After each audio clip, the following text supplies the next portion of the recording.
ချို့ကြတော့အဲ့လိုမဟုတ်ဒေါသလည်းကြီးသေးတယ်ပြီးရင်စိတ်ထဲမှာမှတ်သားတာ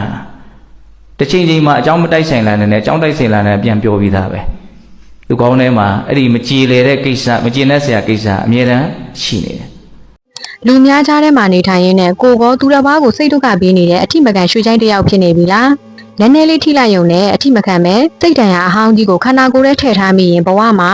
ဘလောက်တောင်ရွှေရှာဝဲကောင်းပြီးဆုံးရှုံးမှုတွေများနေမလဲဆိုတာဒီနေ့တရားတော်ကိုအဆုံးထိကြည့်ပြီးတန်းစစ်ကြည့်လိုက်ကြရအောင်နော်ယခုဗီဒီယိုထဲမှာဆရာတော်ဘုရားဟောကြားသွားသလိုပဲလောကမှာမြတ်စွာဘုရားရှင်ကရည်လူရှုလိုက်တဲ့ပုဂ္ဂိုလ်ဆိုပြီးဥပမာ၃မျိုးနဲ့ဟောကြားထားတဲ့ဒေါသအိုအာကာရအိုပုဂ္ဂိုလ်မျိုးတွေရှိကြပါတယ်အဲ့ဒီလိုပုံကုမျိုးတွေကထက်ကနေရှိရင်စိတ်တူတက်ပြီးနည်းနည်းလေးပြောလိုက်တာနဲ့မျက်နှာပြက်ကလုံးဝသတိမခံနိုင်သလိုစိတ်ထဲမှာလည်းအညူဝတ်တဲ့အင်မတန်ကြီးမားတတ်ကြပါတယ်ကိုယ်စိတ်ထဲမကျေနပ်တာအစင်မပြေတာရှိလာရင်လေကာယကံအားဖြင့်ဖြစ်စေဝစီကံအားဖြင့်ဖြစ်စေဘဲလူတွေမြင်သာထင်သာရှိအောင်ပြင်းပြင်းထန်ထန်ပြတတ်ကြပြီးနည်းနည်းလေးမှအထိမခံမဲ့အညူအတေးတွေခေါင်းထဲမှာအမြဲထားတတ်ကြပါတယ်လူတချို့ကဒေါသကြီးပေမဲ့ရှုကနေတိုင်းကနေဖြစ်ပြီးပြီးသွားရင်ပြီးသွားကြပေမဲ့ဒီလိုလွတ်လျူရှုတတ်တဲ့ပုံကုမျိုးတွေကဒေါသလည်းကြီးတယ်လို့အညိုတေးကိုရင်ထဲမှာအမြဲတမ်းမှတ်သားထားပြီး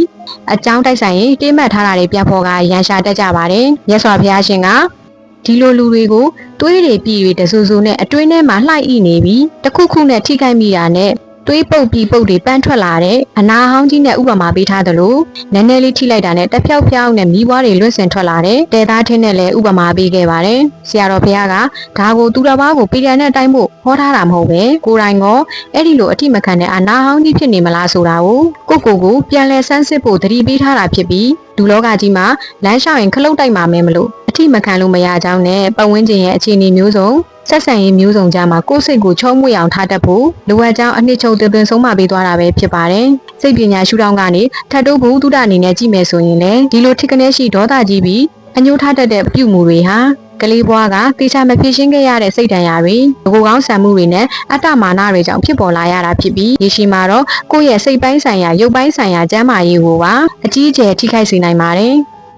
ဒေါသထွက်ယုံနေမကပဲအာဃာတတိတ်ထားတဲ့အခါခန္ဓာကိုယ်ထဲမှာကော်တီဇောလို့ခေါ်တဲ့စိတ်ဖိစီးမှုဟော်မုန်းတွေအဆက်မပြတ်ထွက်ရှိလာပြီးတွေးတိုးခြင်းနှလုံးရောဂါဖြစ်ခြင်းအစာရင်ရောဂါနဲ့ကိုယ်ခံအားစနစ်အားနည်းခြင်းတွေကိုဖြစ်ပေါ်စေနိုင်တဲ့အပြင်ပတ်ဝန်းကျင်ကလူတွေကပါကိုယ့်ကိုဘေးဖယ်ပြီးဝေးကရှောင်သွားစေတတ်ပါတယ်အဲ့ဒီလိုအနာဟောင်းကြီးကိုပိုင်ဆိုင်ထားတဲ့သူတွေဟာဘယ်နေရာသွားပျော်ရွှင်မှုကိုမရပဲကိုယ့်ရဲ့ဒေါသမီးနဲ့ကိုယ်တိုင်အရင်ဆုံးလောင်မြိုက်ခံရမှာဖြစ်တယ်လို့မိသားစုမိတ်ဆွေရဲ့ပေါင်းသင်းနေနဲ့ပါဆက်ဆံရေးပြတ်ပြားပြီးလူလောကအလယ်မှာအထီးကျန်စိတ်သုံးခြင်းကိုသာရင်ဆိုင်ရမှာအသေးချပင်ဖြစ်ပါတယ်။ဒါကြောင့်ဒီလိုအထီးမခံတဲ့စိတ်အခြေအနေကနေကင်းဝေးပြီးစိတ်နှလုံးအေးချမ်းချုံမွေ့ခြင်းနဲ့ဆိုရင်တော့ပထမဆုံးအနေနဲ့ကိုယ်စိတ်ထဲမှာဒေါသဖြစ်လာတဲ့အခါချက်ချင်းတုံ့ပြန်ခြင်းမပြုဘဲစက္ကန့်နဲ့ငယ်လောက်အသက်ကိုပြင်းပြင်းရှူပြီးငါစိတ်ထဲမှာဒေါသဖြစ်နေပြီဒါအကုသို့အနာဟောင်းကြီးပဲဆိုတာကိုသတိကပ်ပြီး